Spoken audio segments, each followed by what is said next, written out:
Halo, apa kabar? Hari ini ya, anak-anakku kelas 7 SMP Dasana Indah. Ya, Bapak doakan semoga kalian di rumah beserta keluarga dalam keadaan sehat ya. Baik, kita berjumpa lagi dalam pembelajaran bahasa Indonesia ya. Namun sebelum kita mulai pembelajaran kali ini, alangkah baiknya kita berdoa terlebih dahulu ya. Siap? Oke, sikap doa. Berdoa menurut kepercayaan masing-masing. Dimulai.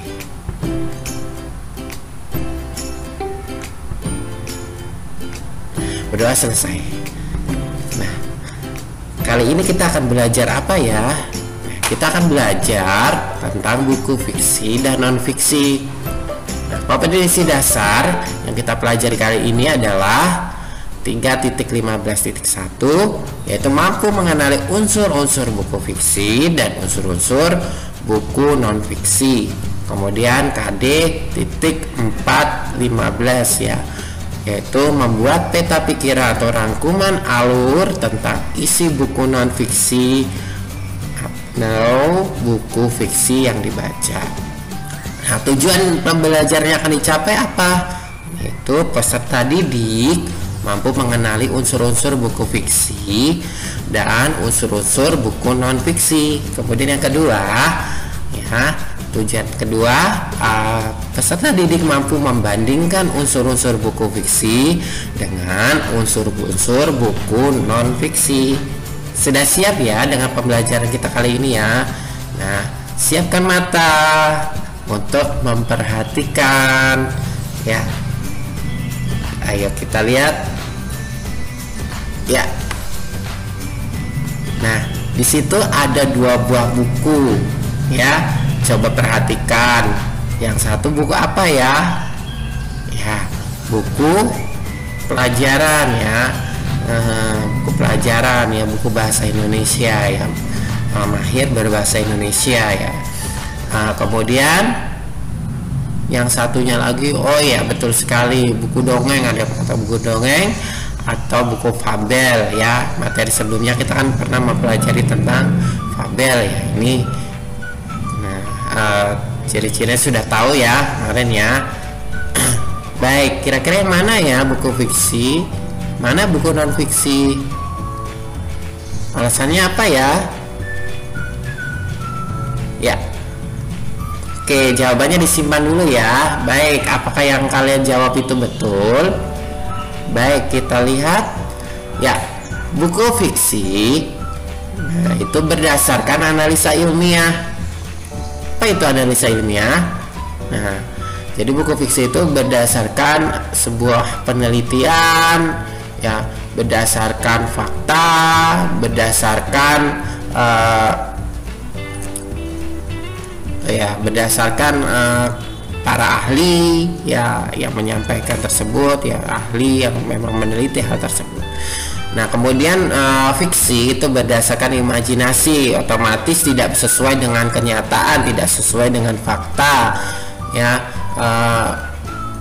Jadi hayalan ya, seperti itu.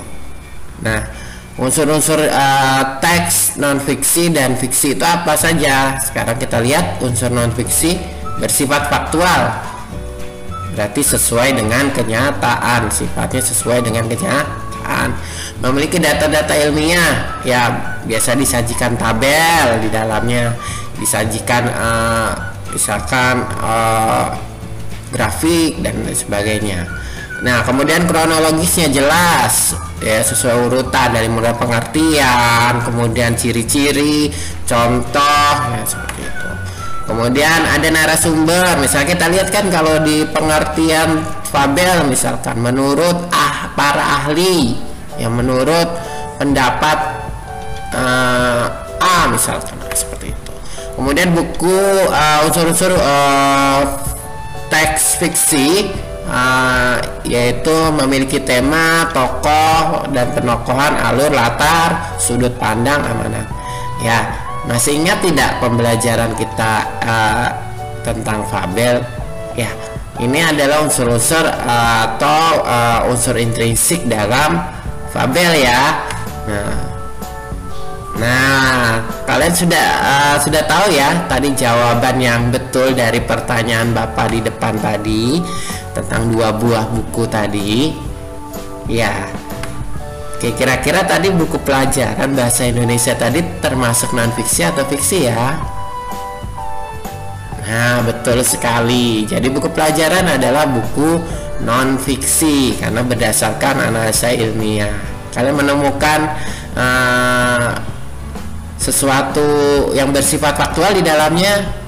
Iya. Di dalamnya misalkan tentang puisi rakyat ya, pantun, jumlah lariknya ada 4. Memang kenyataannya ada 4. Nah, seperti itu. Kemudian memiliki data-data ilmiah, ada tabel kan di situ, ada tabel tentang ya ciri-ciri atau jumlah informasi tentang prosentase. Misalkan kalau dalam teks laporan hasil observasi disajikan data ya, misalkan seperti yang kalian buat kemarin itu manfaatnya apa, kemudian dia tingginya tumbuhan itu berapa misalkan, seperti itu. Kemudian kronologisnya jelas tadi sudah dijelaskan. Kemudian ada narasumber tadi sudah dijelaskan, sudah ada jelas di situ.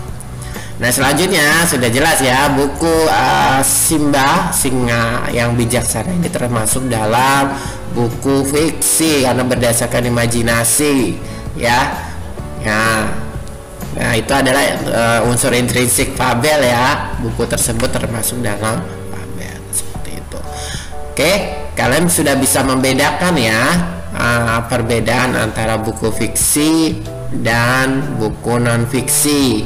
Ya, kalau kalian sudah paham tentang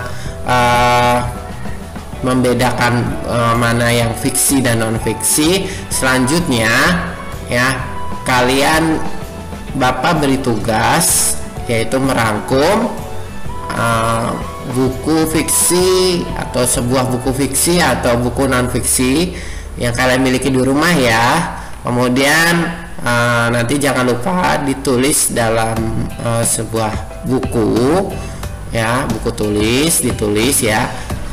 Kemudian urutan sistematikanya seperti ini ya.